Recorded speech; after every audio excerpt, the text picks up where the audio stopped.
welcome to Taking Over this week, as opposed to the old show that we don't do anymore. I am Ed Fries OLED. I am joined by the one and only my tag team partner, the natural Astrid Bizarro. Astrid, we got all kinds of things to talk about. We got a women's title tournament. We've got missing NXT tag team championships on the women's side. We've got a main event storyline playing out for Battlegrounds. The Battlegrounds lines are being drawn. And I still only know 2 matches for the show. Told you.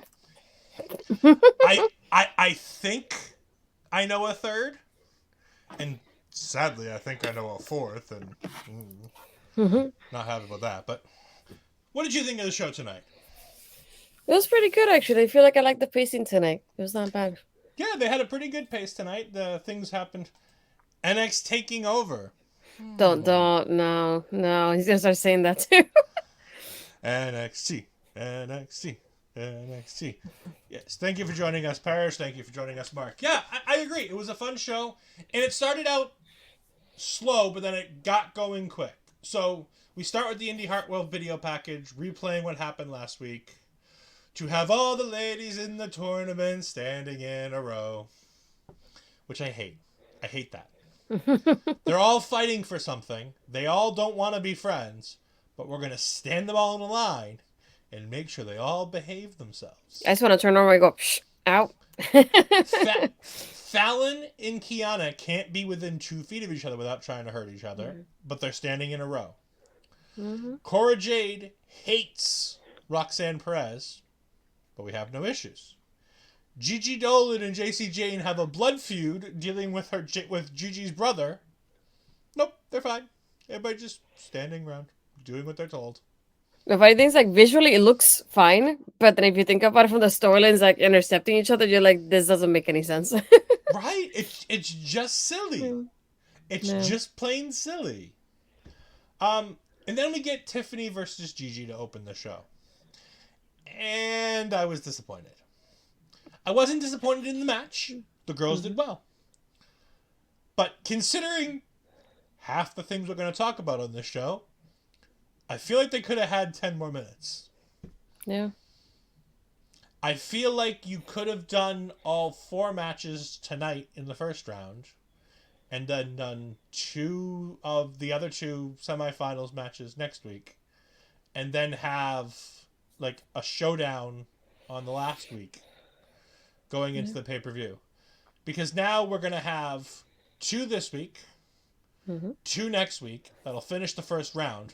We'll have 1 week before the show where we have to have both of the final matches to get us to our 2 competitors for the pay-per-view. Well... You timed this match at about 5 minutes, correct? 5 minutes of action. No, not counting entrance. Yeah, no entrances and no video packages or whatever you want to call them beforehand. So yeah.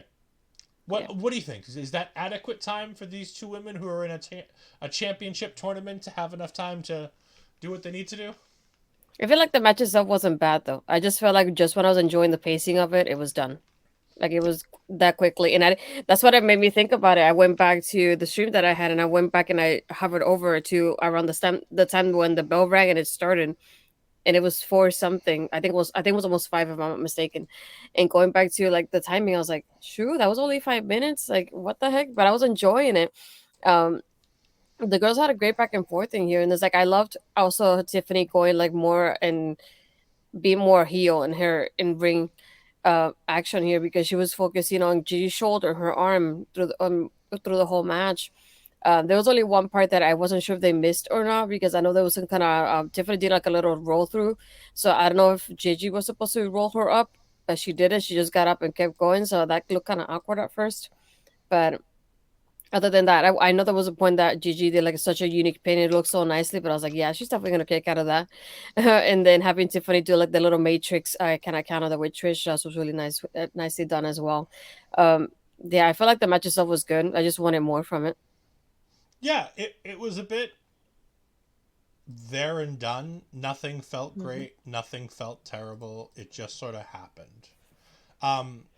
Apparently, either earlier today or last night, as shown to me by yourself, We have this as part of an Instagram post from Gigi Dolin, which just has the words, "I miss being PK." For those who don't know, that means I miss being Priscilla Kelly. That's not a good sign. No. Okay, let's see. Yeah, for anybody who, as we've seen with the dyad, once you start talking about missing your old personas and asking for your release, and considering she's the one being pushed, they've put effort into her. It seems interesting that they would have, she would be tweeting out something like that. We have Mark jumping in. Oh, sorry, go ahead. I think she might have deleted it because at least the one the person posted it was at 10:04, and I just went to her Instagram. It's not there anymore. All right, so it may have been deleted afterwards. Yeah. She certainly doesn't miss Parrish's kindness, that's for sure. Mark says, it might just be the booking, but I'm lost on Gigi. She does something great, then loses and just loses all momentum. See, here's the thing. I wouldn't have had her or JC Jane in this tournament for the sole fact is they're in the middle of a blood feud, and it seems silly that they're either not costing each other or that they both have to win. Like, it needed to be one or the other, and just having her lose clean made no sense. If they would have at least had JC come in and disrupt it, and then have Gigi repay the favor next week, at least that way we're continuing the storyline. It doesn't feel like everything's falling apart. What do you think about the Gigi, JC, everything that's happened since Toxic Attraction fell apart in, what was it, December? Yeah, little by little in December. No, just I feel like this would have been a great timing for them to get called up as a tag team. And I'm like, we have so many women's tag teams on the main roster. I feel like they would have done well in there. So that's the only part that's bittersweet about this. Like you said, I just keep thinking like they need to have one more match. Has to be some kind of stipulation match at Battleground just to end it there. And I feel like this doesn't make sense because as I was thinking with you, I was thinking who's gonna cost who the match? Is it gonna be Gigi with JC, JC with Gigi, or is it gonna be Cora with Lyra? It's bound to happen with one of them Or at least. Kiana or Fallon. Yeah, I'm like it's bound to happen with one of those matches at least. I don't see like the storylines not intercepting themselves in that aspect, but yeah, just I would have put them in here because I feel like you should have just announced a match between both of them one on one already. Just get it out of the way. I think they wanted to have Roxanne versus Tiffany, so they had to have two other people, and they knew that they couldn't put somebody like Lash Legend in. They knew they couldn't put somebody like Ivy Nile in. They couldn't put somebody like Ava Rain in. And then when you get past that, you really don't have anybody. Like, not credible.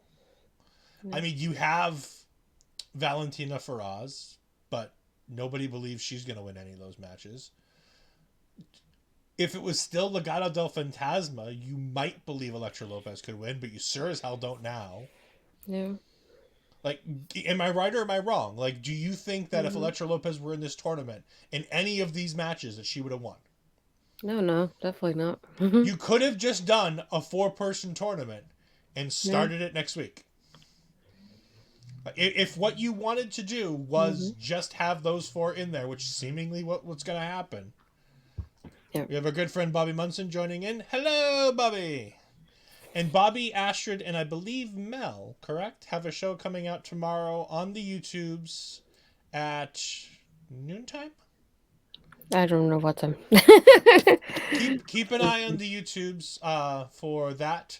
I'm sure that Bobby will tell me in just a moment what time that show goes live. It's either noon or 2 p.m. It's 1 p.m. You were wrong. It is 1 p.m. Well, Twitch and YouTube. We do have Mark saying that he loves Tiffany winning and she's the future of NXT, but it's just weird with what's going on with Gigi. I agree. Tiffany was the obvious winner here. I saw the graphics. I'm like, okay, cool. I know the Final 4. And for the most part, I know essentially who's not winning of the Final 4, who's not going on. Like, it's Cora and somebody. Like, every permutation of this has Cora versus somebody. Yeah. Paris saying, even I know that is 1 o'clock. Wow. You do help run the network, so I'd hope you'd know. With that being said, we're going to move on. Too early for that. We're going to move on. Oh, Ashley's got the punch tonight. Move on to Gallus versus Dyad, the setup with both people walking in the back. Joe Gacy says he's not going to be coming out there with them because his attention is going to be made elsewhere.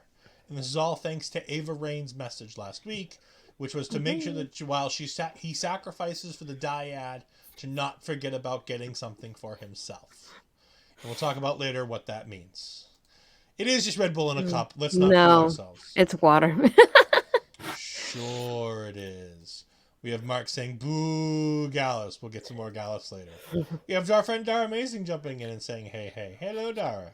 We have our other friend Bobby Monkey, Barry Monkey sending in. The message from Bobby is right above it. I'm sorry. What is that boring Wrestle Talk finish in the Eurovision semifinal? Eurovision. That's the song and dance competition, right? Yeah. I wanted to make sure it wasn't soccer. I'm like, I don't know which one this is. Bobby Money Monkey. Anyways, before I get too distracted, we also, after we get that scene with Joe Gacy, when we come back from the break, we have the Creeds with their Blue Man Group masks on, pretending to be the Dyad, and Ivy Nile grabs them by the nose of the mask, which I don't think touches their actual nose, but they react like it does, telling them to stop screwing around and pay attention. And as soon as I saw her, it made me very sad because I knew that they were going to continue the shit storyline from last week that popped up out of nowhere and has continued out of nowhere, and I still didn't understand why it's happening. Talk to us, Astrid, about the Gallus boys staying on top as they defeat the Dyad. I just want to say, I posted it on Twitter. Just every time I see their gear, it just reminds me of Blue's Clues, which doesn't help me at all. I'm sorry. It really doesn't. Reminds you of Blue's Clues, like the shirt. Oh, okay. It reminds you of Steve. Yeah. Okay. Yeah. I know I aged myself with that one. Sorry. I'm like, what in the Blue's Clues is a Blue's Clue? I'm like, oh, wait, Blue's Clues. That one. No, one thing I've enjoyed more than anything from them right now is just like I feel like they finish. I want to put finish for the moment because I don't know if it'll get revisited. With one tag team and somebody else comes out like right away in the corner, like we're here. I'm just they're not gonna really be done, are they? But I like how they've been so dominant since they have become champions the way they have been, and I think this match really showed it too.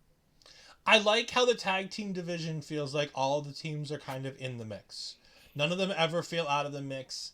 And the way Gallus does their storytelling in the ring and outside the ring with, hey, we'll fight everybody, it makes sense that nobody's really out of it. You know what I'm saying? Like, I like that idea that they can just take on people and they can have these matches with everybody. And they can have another match with, we have the family up in the Eagle's Nest during this match.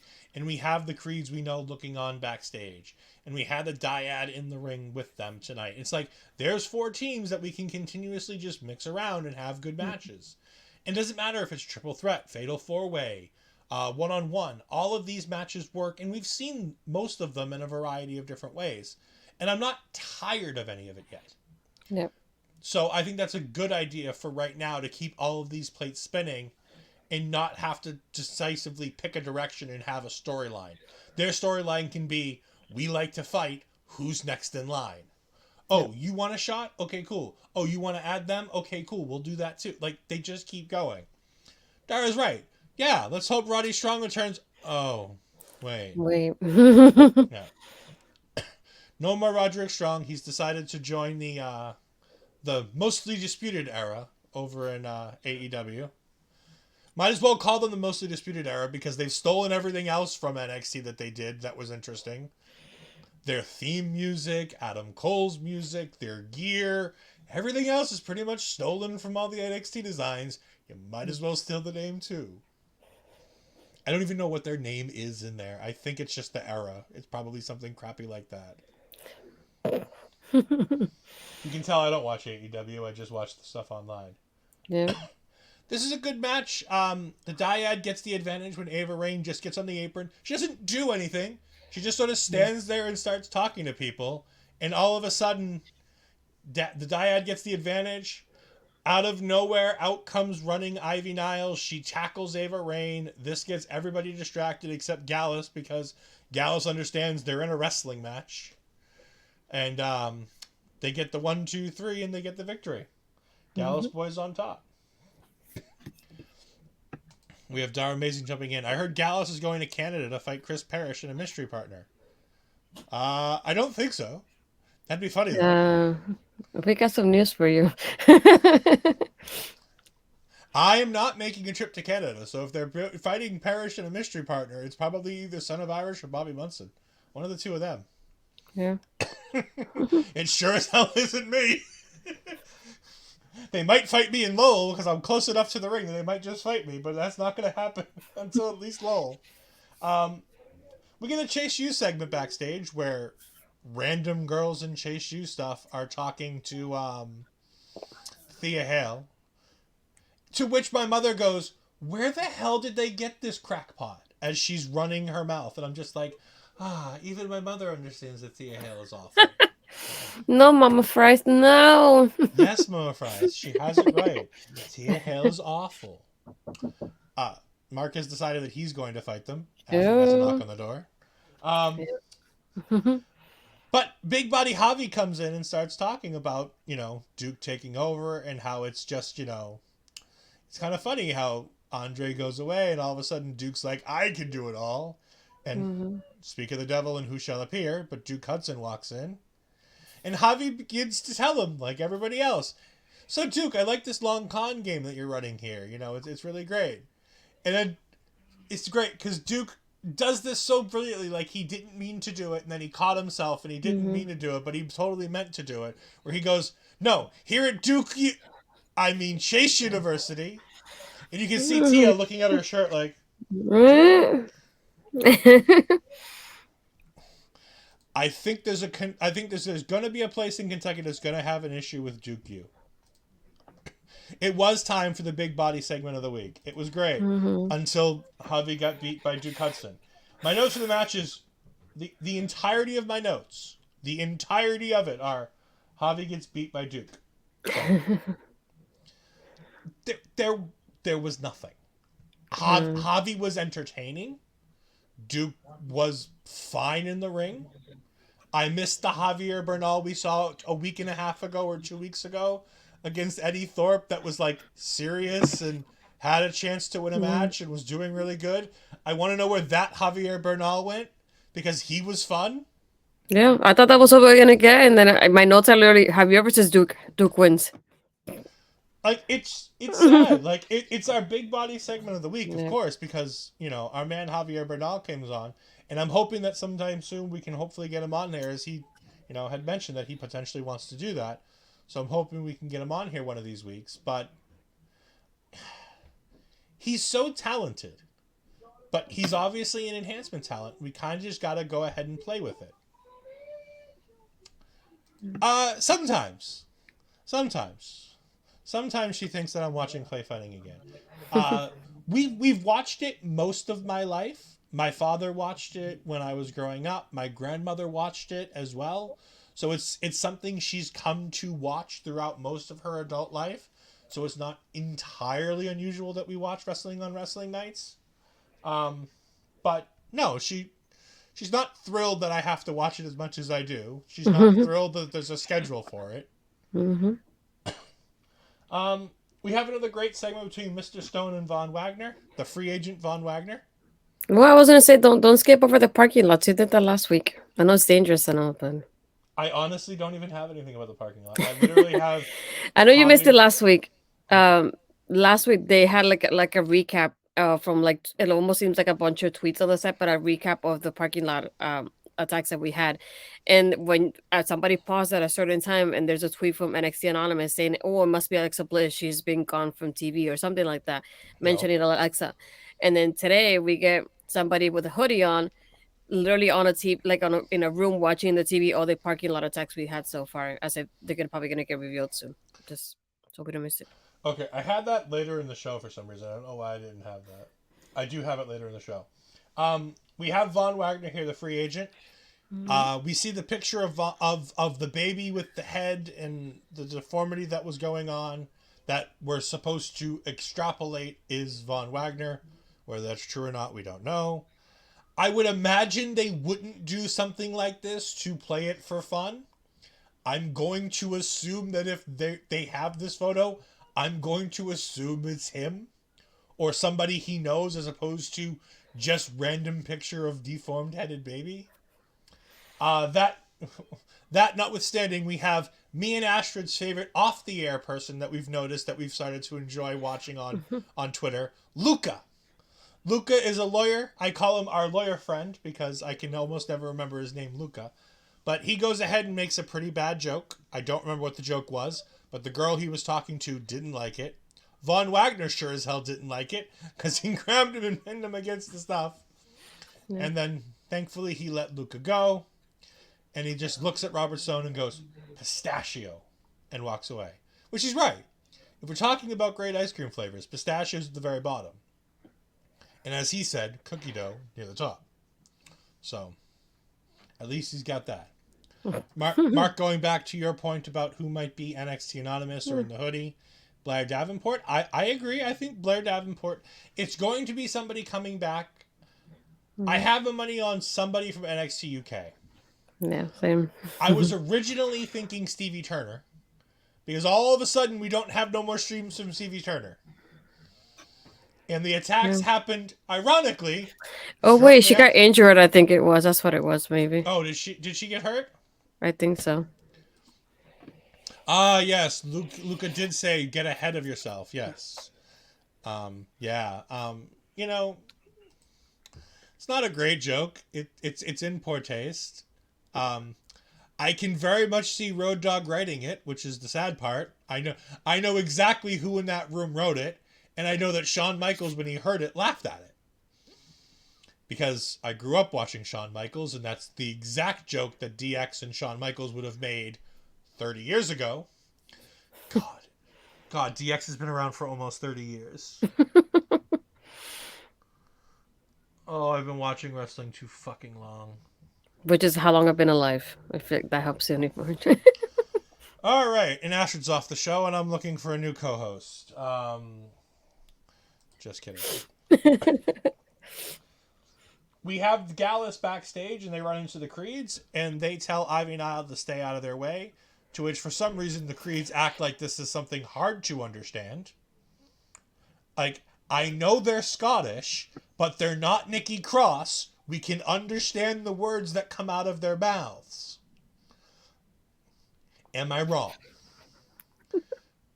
Like, Gallus isn't that hard to understand. They do a pretty damn good job for being Scottish and making themselves enunciated which words they're saying. Ironically, you say that, and it's going to sound very funny coming from me. But when I do my NXT reviews, the person that's the hardest for me to write whatever they're saying is Isla Dawn. So I agree. Isla Dawn has an issue. Her Scottish accent is very, very thick. And she doesn't do the greatest... And she doesn't do the greatest job pushing through it. Mm-hmm. Gallus, on the other hand, also Scottish, they do pretty well with their promos. I don't often have a problem understanding what they say. Yeah, with Isla, I gotta go on YouTube and put my captions on and even like slow it down a few times just to make sure I got it correctly. But you know, when you get lunkheads like the Creeds, who are more looks than brains, you know, it is what it is. Oh, come on. Like, they're geniuses. No. There's only one reason you follow Julius's Twitter, and it's sure as hell not for his insightful tweets. I don't follow his Twitter. Then how do I get a picture from his Twitter once a week? It's the Twitter algorithm. You get stuff from people you don't follow now. Right. If not, you haven't been on Twitter enough. Yeah, but this was 6 months ago. Yeah, never followed him. We have Eddie Thorpe versus Damon Kemp coming out. I really like this. Okay, Barry has an issue, you know, talking about people who have an issue. Bianca Belair. I've often had an issue with Bianca Belair. It's not so much her accent as it is her cadence for me. She talks at a very interesting rate, and sometimes I lose a word or two. But I think everybody has a few of those people in the wrestling business, especially when it comes to an accent or a cadence that makes it tough. Some people speak too quickly. Some people speak too loudly. Some people... No, you don't speak too quickly. Sometimes. Anyways. Eddie Thorpe versus Damon Kemp. Or as I called it, the Melball segment. She's Yeah. not here, but when she watches that back, she'll enjoy it. What did you think Hold of on. Eddie Thorpe Let me get defeating her in Damon Kemp? here. Let What me did you get think her of in here. what did you think of Eddie Thorpe versus Damon Kemp? That's another one that I enjoyed too, but I feel like it was short. Like it felt kind of short in that match, but I enjoy the action they had. I think like you after I went back and I looked at it, you made me think of the pinfall, and I can't unsee it afterwards either. No. Yeah, I was gonna say I think this match was shorter than it was supposed to be because I think there was an oopsie. I think Damon Kemp oopsied his kick out because he looked generally frustrated with the referee post match, not angry like a heel is supposed to be when he Mm-hmm. loses. He looked generally frustrated. He went like, Like he didn't mm, understand why the match was over and the bell was ringing and Eddie Thorpe had won the match. He mm, looked confused, which is never a good thing. Like I don't mind. I think Eddie Thorpe was always meant to win, and I think that's why the ref just went with it and counted the 3. mm-hmm. But Damon Kemp makes no effort to kick out of this. So I think he Mm. didn't hear the count. Yeah, and even with the video that I sent you when I went back to see it, there's that moment that Eddie has his arm like around Damon, his shoulder, and his shoulder isn't even entirely on the mat. So that's what made me Mm-hmm. think of like maybe the referee went like this and just kind of like, hey, the shoulder's not on the mat, let's keep going, kind of situation.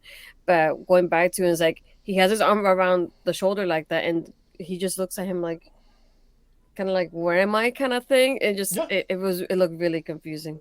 Yeah, it was weird. It was out of place. I don't hate the finish. I don't hate the match. I thought it made Eddie look great. Um,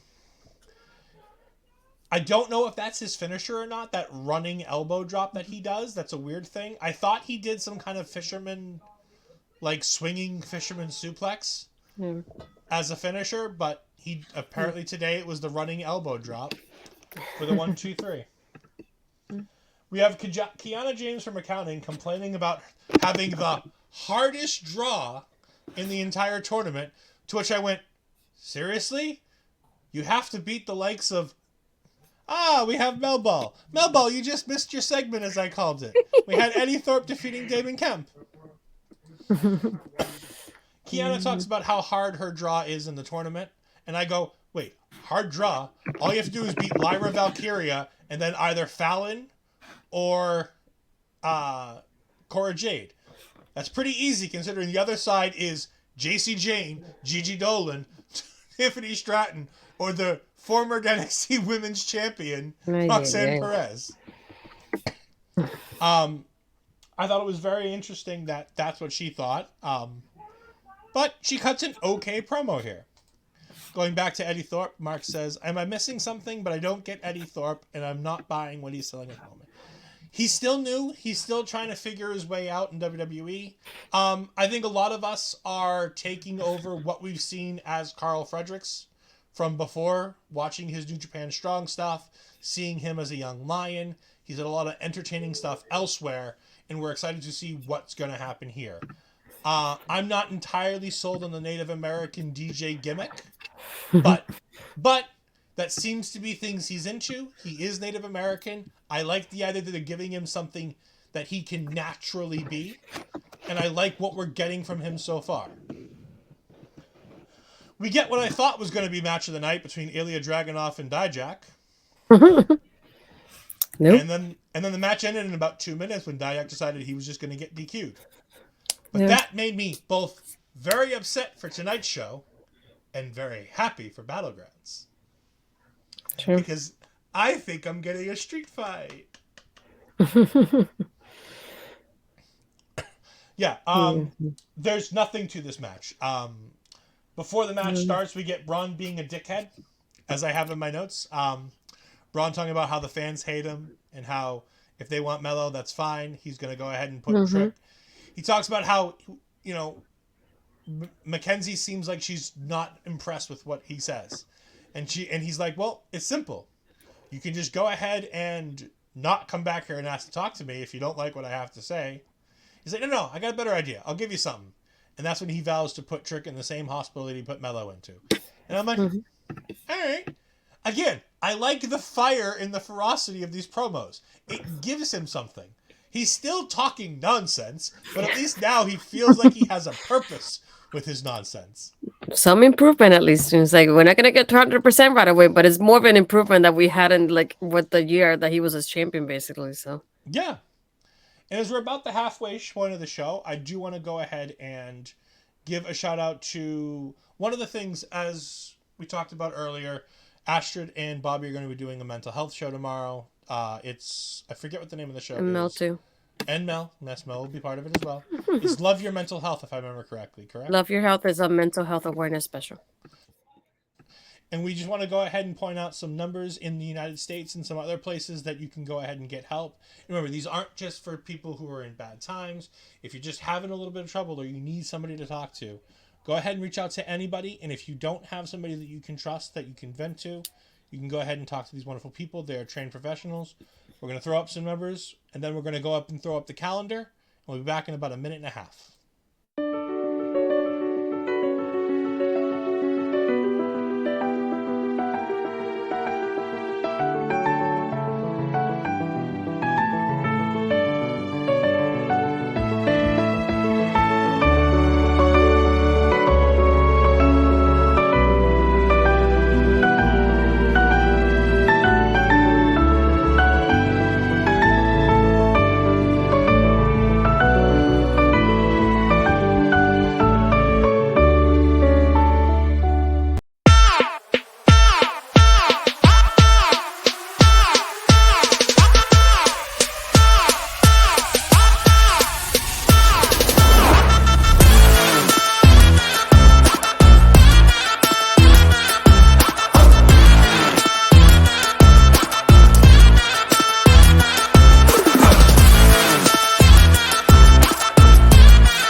We're back. Thank you for joining us those just a couple minutes. Remember to check out all the wonderful things.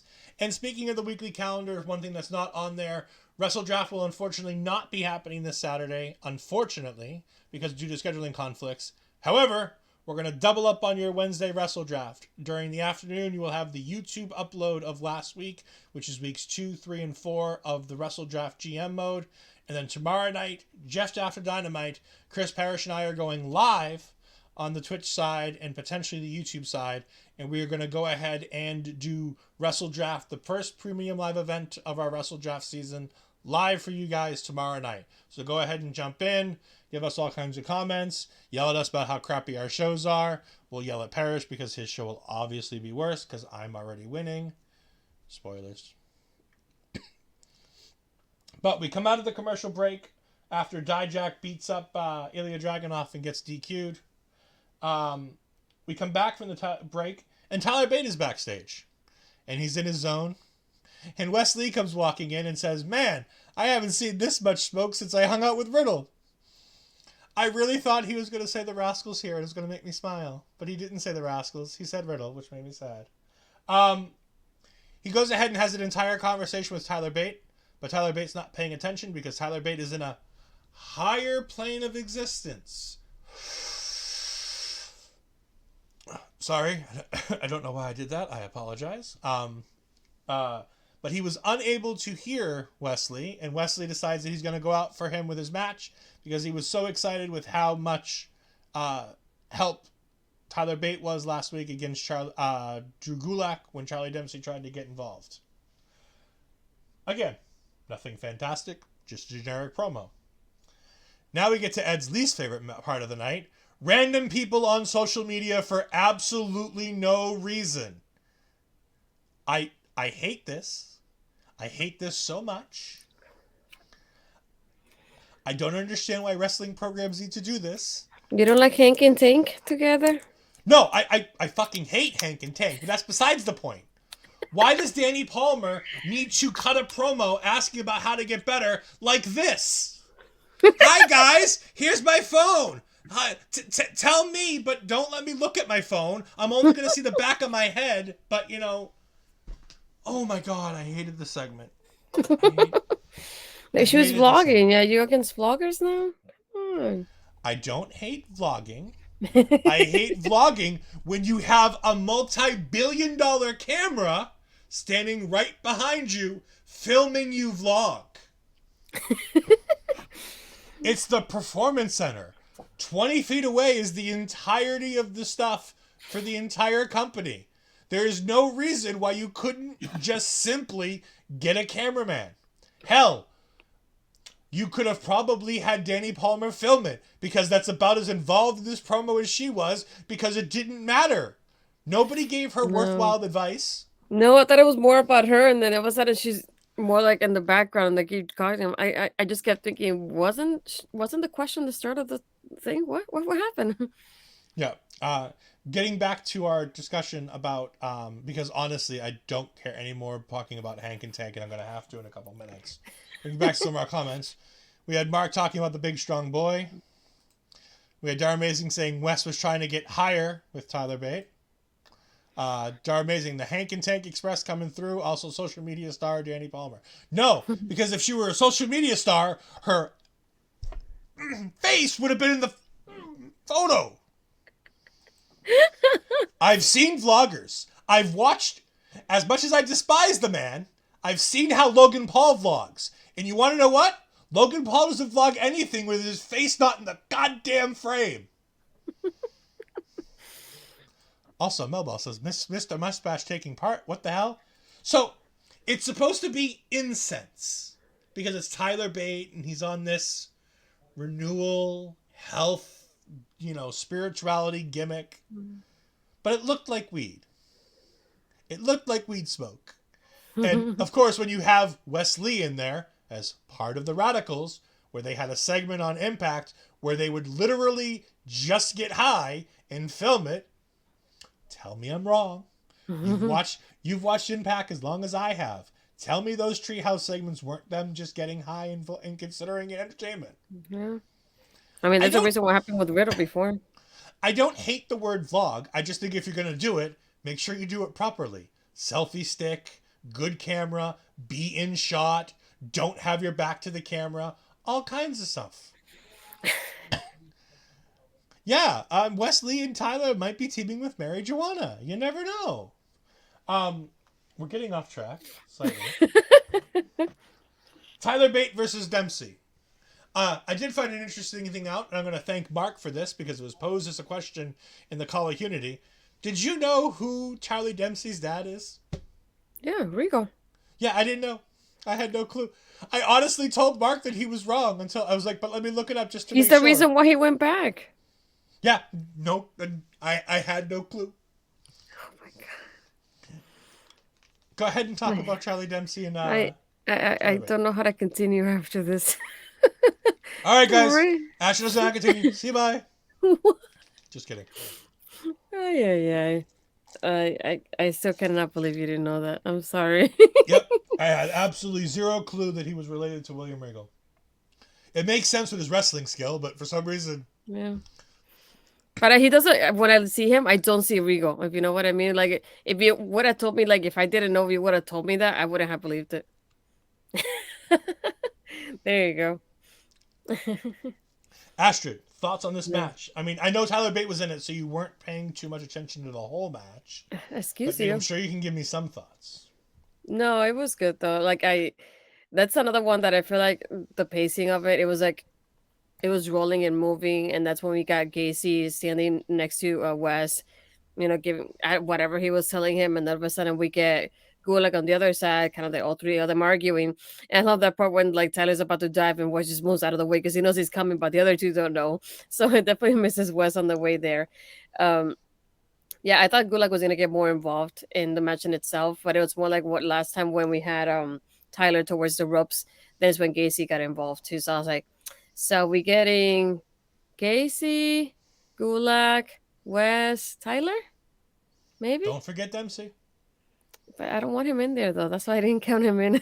Yeah, but he's going to be a part of it. So just like it made me think of like, yeah, this is what we're getting for Battleground based on what's happening now. No, Uh, I have a feeling this is going to be either before or after Battlegrounds. yeah, One of the and two. then after this, the Gacy cheap shot. Then it's when that's when Dempsey wins the match itself. But yeah, this was another one. Yeah, I was mad too. Trust me, very upset. I shrugged and went, okay, whatever. Why? The big strong boy. It's fine. He can eat a few losses. It's not that big a deal. He's Yeah. nowhere near the world title picture right now. And apparently he's not going to be because apparently he's in the North American title picture. I don't know if they would do back-to-back premium live events with Fatal 5-Ways for the North American I Championship. feel like there's too many people who've won that title. I mean, they could. They could do another Fatal 5-Way. It would be fine. I just feel like that would just... I just feel like that would be a shame. Like It's all 5 ways and ladder matches. That's it.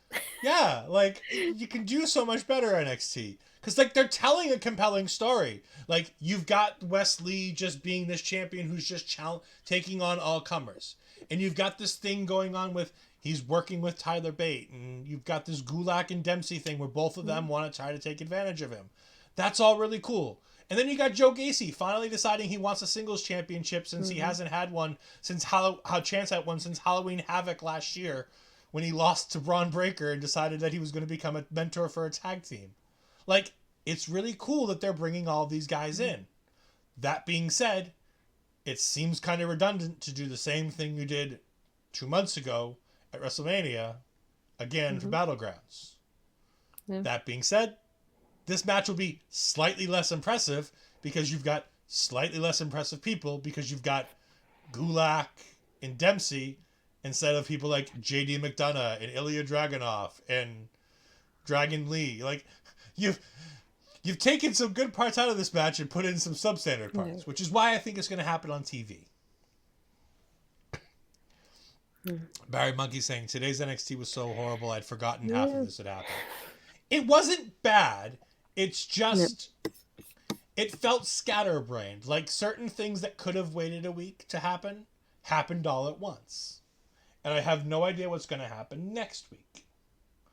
Speaking of things that are going to happen next week, we have Dragon Lee backstage talking about how he wants to fight Noam Dar because Noam Dar seems to keep involving himself in Dragon Lee's business. And then we get a video package letter that gets opened on the video package wall behind him, to which Noam Dar invites him onto the Supernova Sessions. For those of us that didn't watch NXT UK, apparently this is a talk show that Noam Dar used to do.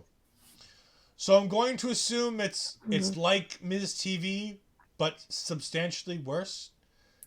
Because the only thing that Noam Dar does that's interesting is go, Foxy! And he can't do that no more because she's unfortunately left the company. Yeah. We get Briggs and Jensen making quick work of Hank and Tank. God, I hate Hank and Tank. No, that wasn't bad though. The match was fine because Briggs and Jensen basically controlled the whole thing. And they kicked Tank so hard, he literally had a tooth fall out of his mouth. Yeah, that was and the heart attack itself. I love the heart attack itself for the ending too. That was beautifully done. Yeah, Briggs and Jensen are great. Briggs and Jensen have always been good. As long as they've not been in a 19-month-long storyline with Kiana James. It seems like it's over now because we only got Fallon with them now. Yeah, no. I have No. based on what happened in the match with Lyra Valkyria, I have a big feeling that that's not over just yet. Mark talks about it's not like Miss TV because Noam Dar goes off on people and it's really funny. Well, I'm hoping Noam Dar can do something interesting because nothing I've ever seen from him has been. Mark used to love watching the Supernova Sessions. Like I said, I liked NXT UK for a period of time, but it used to come and go, and I used to watch it in spurts. Like, I didn't watch every week because it was hard to watch because it aired at like 3 o'clock in the afternoon on a Thursday. And then I would forget about it by the time I got home and had time to watch it. I'd forget it happened. We have a Bird Lady promo. which I feel like 90% of this was recycled footage that we've already seen. Yes. Up Yeah. until the part where she goes, "There are 3 women standing in my way for the NXT Women's Championship." And I'm like, oh, they just added a minor voiceover at the end to talk about the title match. Yeah, I could tell because the scenes that were like the Florida scenes that were definitely like the newer parts of it. But everything else definitely was old. It's like this is the one that they put leading up to her debut versus the other scenes are just like she looks like she has workout clothes and just you can tell she's in Florida because of the swamp looking ground that I've seen before. So I could tell. Um but yeah, just it was the same stuff all over again, just a little changes with the scenes and the wording here and there, but practically the same template. So Yeah. And Mark's right. NXT UK did get hurt drastically because one of the best things about any UK wrestling show is the crowd. Um, I'm not a fan as much of a sing song as they are. I enjoy chanting at my wrestling show as opposed to singing. But the UK fans seem to enjoy a sing song, especially when Drew McIntyre's there and he just lost his world championship match and they decided to broadcast a live sing song.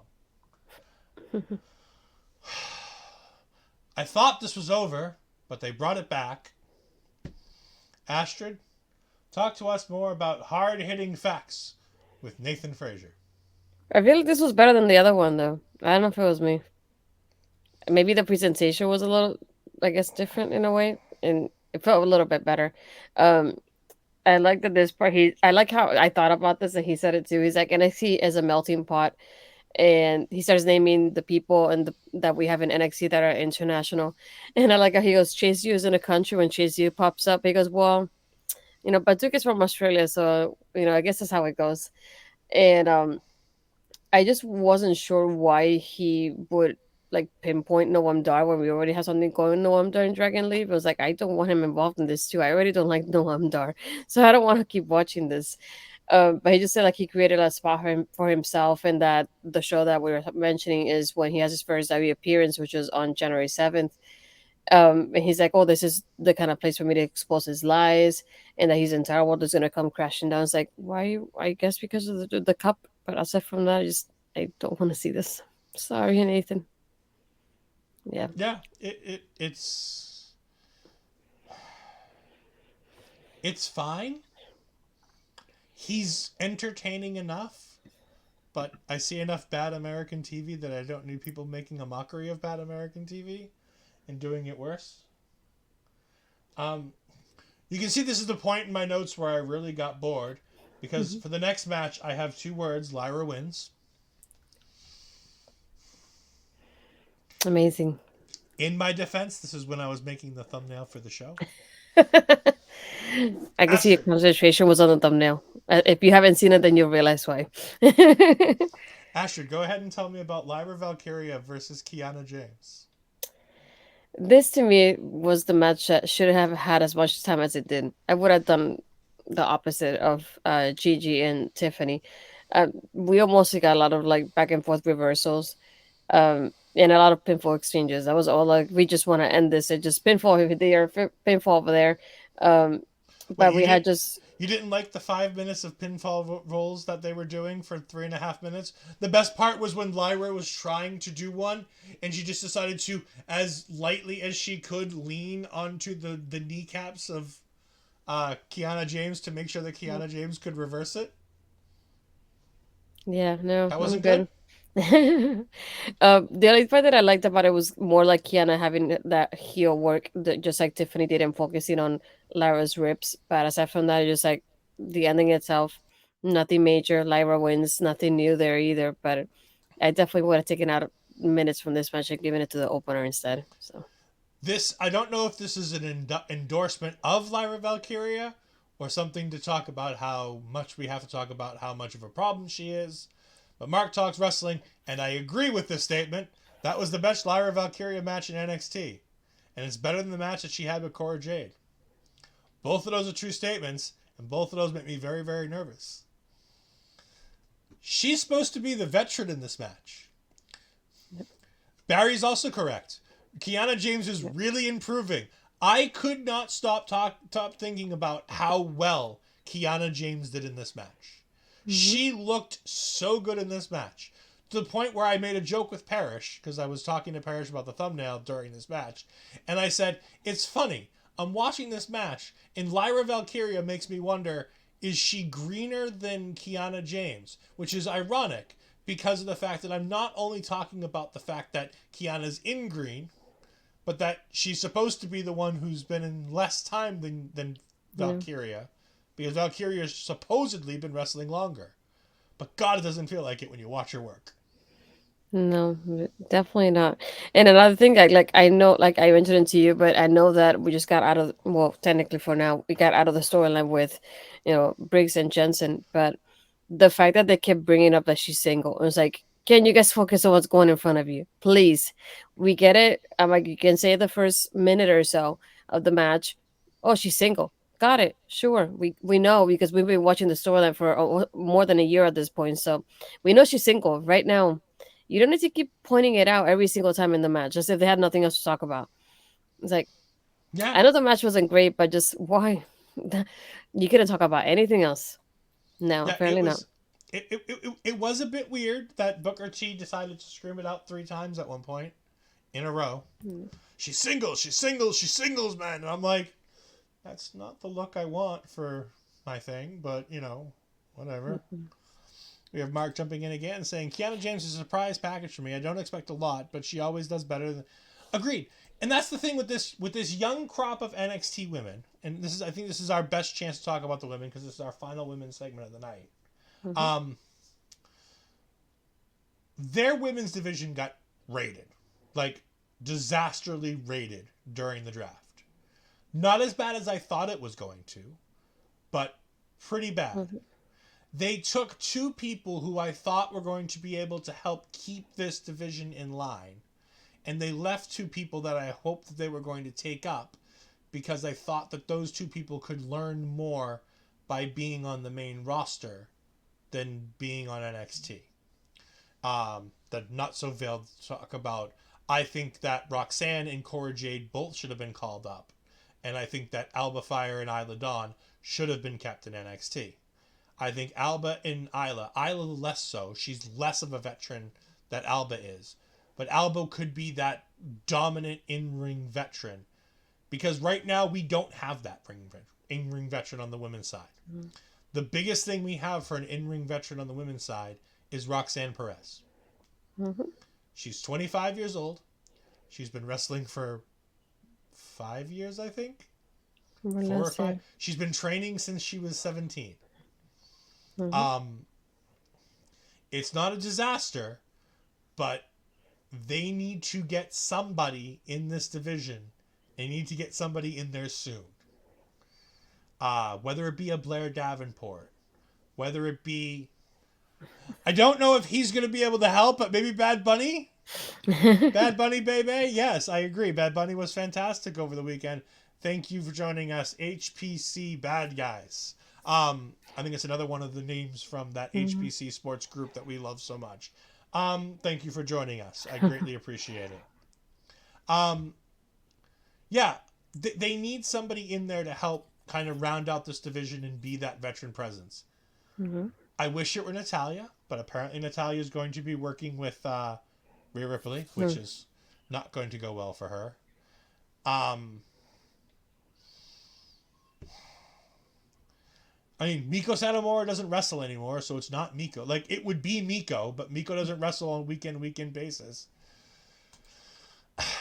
Yeah, I guess from an in-ring perspective, I guess she would work, but God, from a PR perspective, that would be bad. No comment. Alexa Bliss would be nice, but it sounds like she's coming back to Raw, as apparently she's been randomly added to the Raw roster after the draft. She was in the graphic. Mm-hmm. Yeah. Mark Touch Wrestling. Kaylee Ray is needed on the main roster because of her experience. It will help Isla a lot more on the road. I agree. I agree that Isla Dawn and Kaylee Ray deserve the call-up. Mm-hmm. I'm just saying that I would have left them in there another year to have really developed the rest of the women in this division and to be that guiding light for them. That foundation. Because right now we're missing. Mm-hmm. We're missing... The one thing NXT's always had is that definitive veteran who can help lead the matches. And we don't have that right now. And with all of these young, inexperienced women who are great and who are learning and are getting better week in and week out. We need something. Hopefully Blair Davenport comes back soon. Even if Stevie Turner can't be in the ring, get her back here so at least we can have her on screen. Yeah. Barry, if as far as the Lacey Evans stuff, look up Lacey Evans and autism. That should tell you all you need to know. It's not new, but there's a reason why she's not. There's a reason why she's not on WWE TV. We'll put it that way. Gallus is drinking in the bar.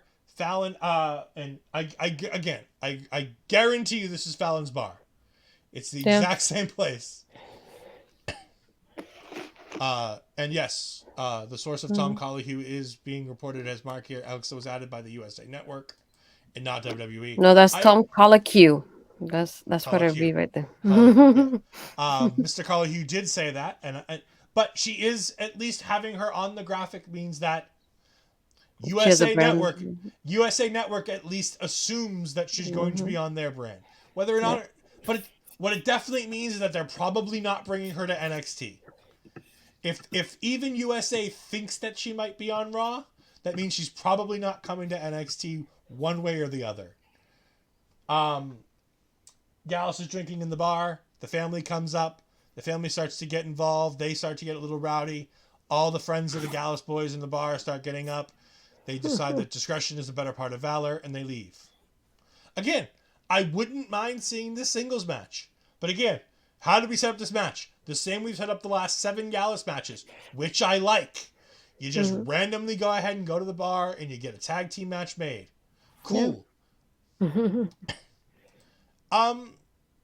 Yeah, but she doesn't give the veteran presence that NXT needs. Yeah, she's a great she'd be name value to bring on the Florida loop, to bring to some of these bigger shows. But she's not the veteran presence that you need to help be that ring general. That's why I said a person like Natalya.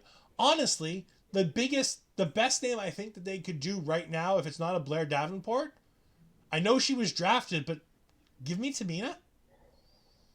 Yeah. Tamina is greatly undervalued for her in-ring presence.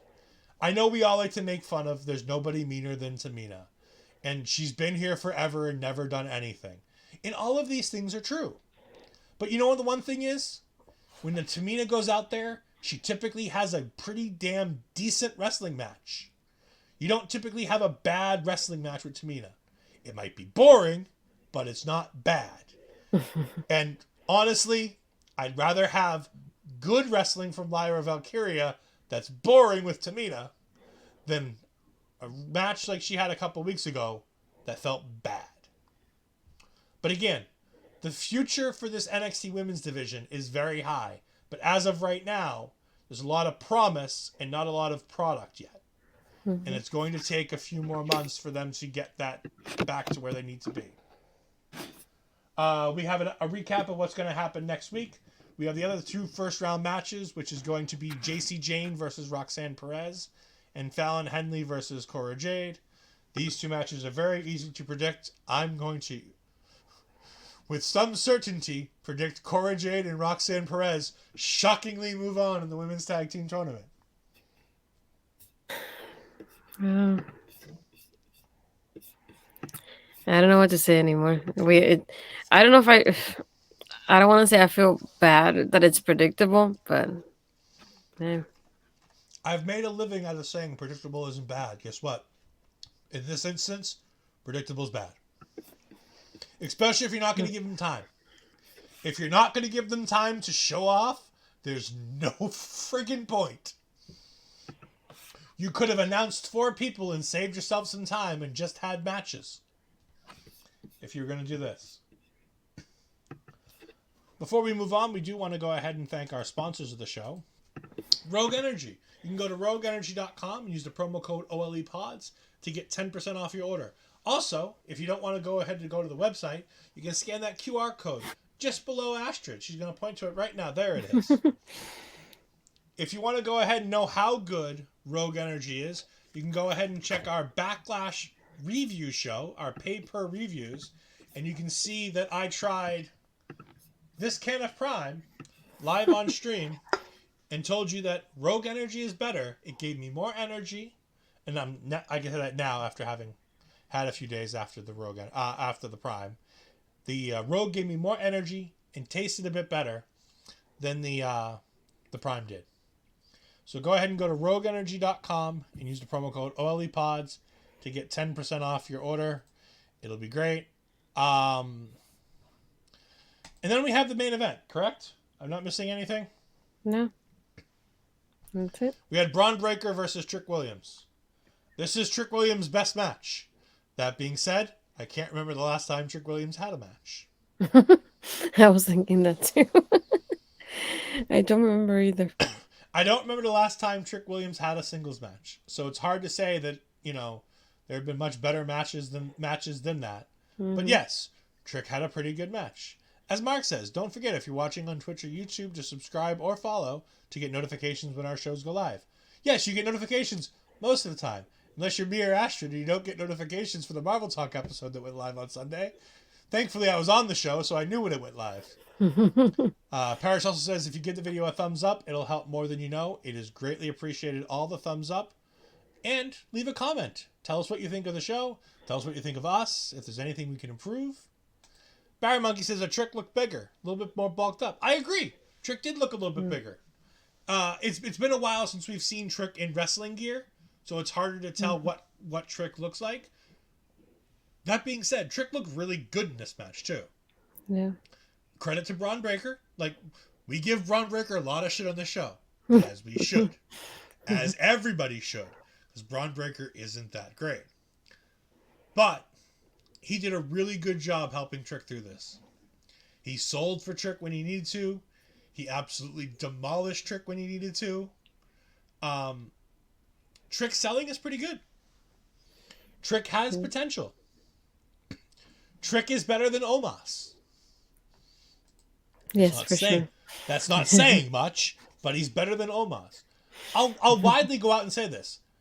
Of all the NXT big men that we have currently or that just got called up either being a free agent or onto a brand, the only person that's big like Trick that got called up or is in NXT currently that's better than him is Dijak.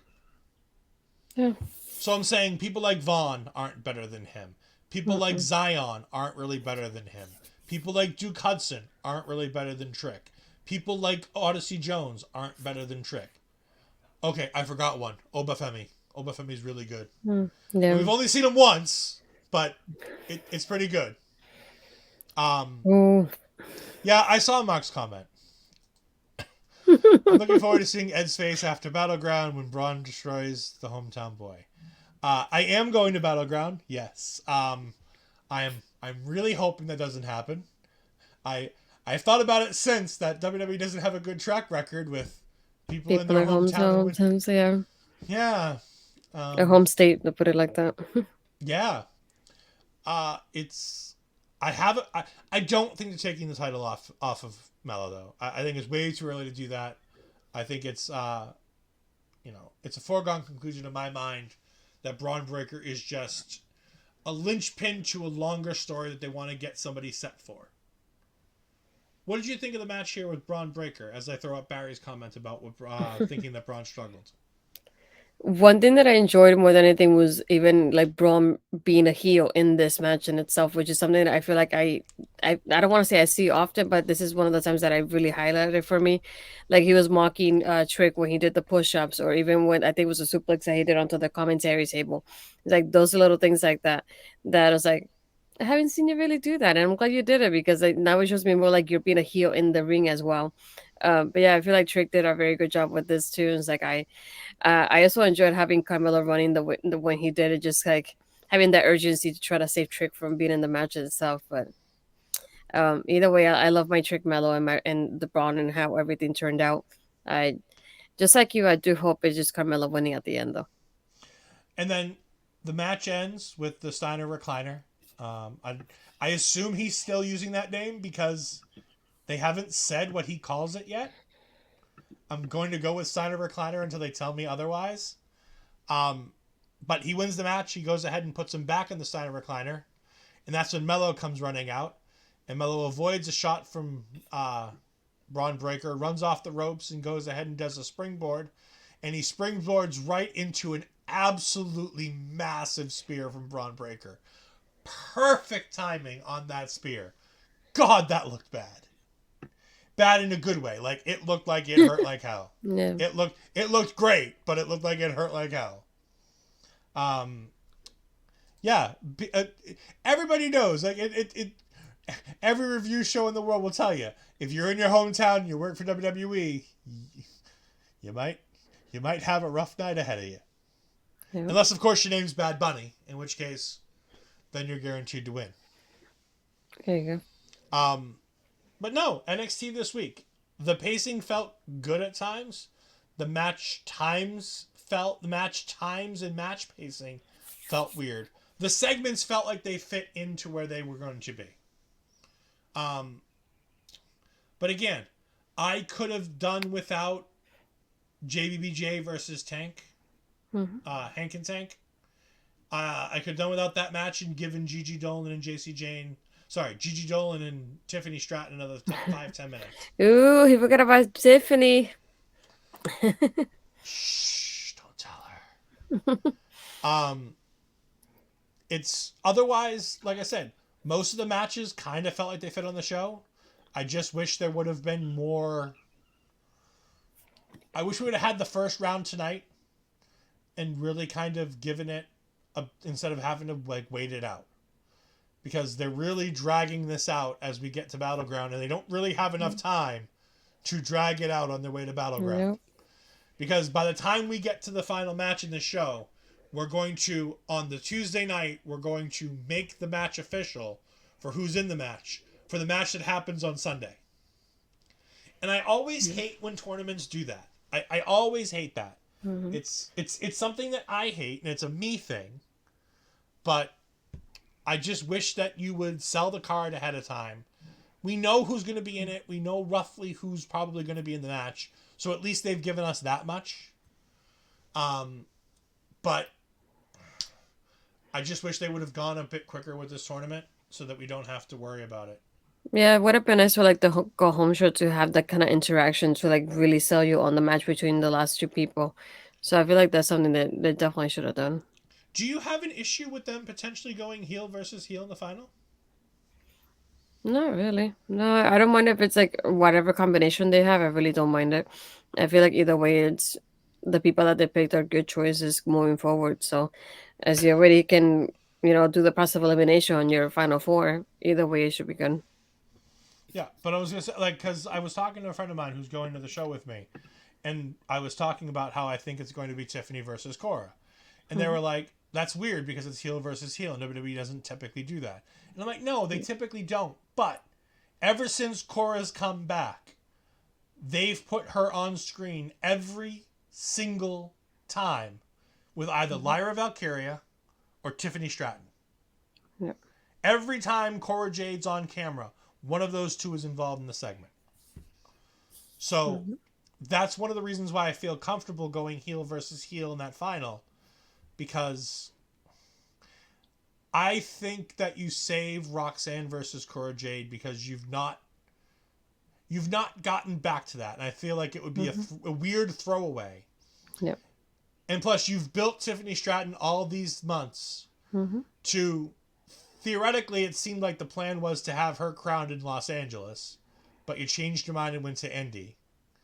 And then Indy got hurt in the triple threat, and they were going to give it to Tiffany, and they changed their mind when Indy decided she was going to go back out and do it anyways.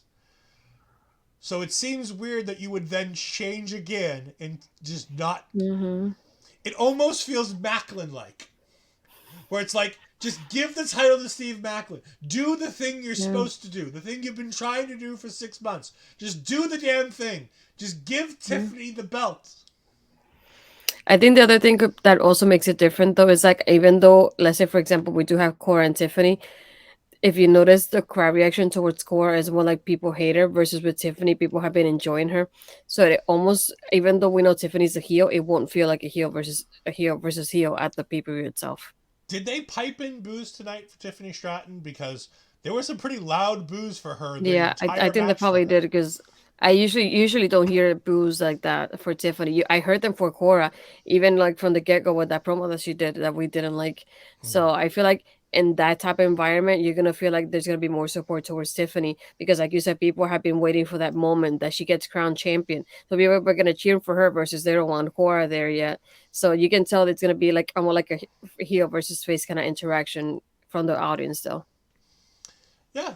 And that pretty much concludes our show. We're going to go ahead and give our plugs. Remember that you can find all things from Our Local Establishment at youtube.com/Our Local Establishment. Almost all of our shows end up there on a VOD, or there's a live section there that you can go check out any of our live content that's not video on demand there.